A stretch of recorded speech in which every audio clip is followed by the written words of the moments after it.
So first kay ang four limbs sa chicken. So mo ni siya, if i-detach na to, mo ni siya ang coracoid. And then wala ang clavicle, basta katutong V-neck ya dire. And then this is the scapula. And then in kanina diri siya, di siya makita kay ang pneumatic foramen. Sana siya bangag dire. And then this is the humerus ani. And then ang radio kaya mas gamay radius. And then ang ulna ang kanisya.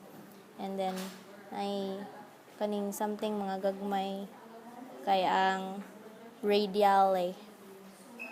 And then the carpometacarpus. And then ang makita na lang na digits kay ang second o ang third na digit kani ang second, tas ang third digits. And that's all for the four limbs. And then the hind limbs kay si ano siya si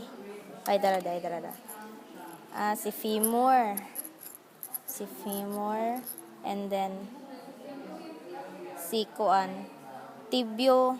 tibiotarsus ang dako, and then kaning gamay ay si fibula, and then si metatarsus fused po na siya, and then si metatarsal ning metatarsal and then si first digit, second, third, and fourth. That's all. Thank you.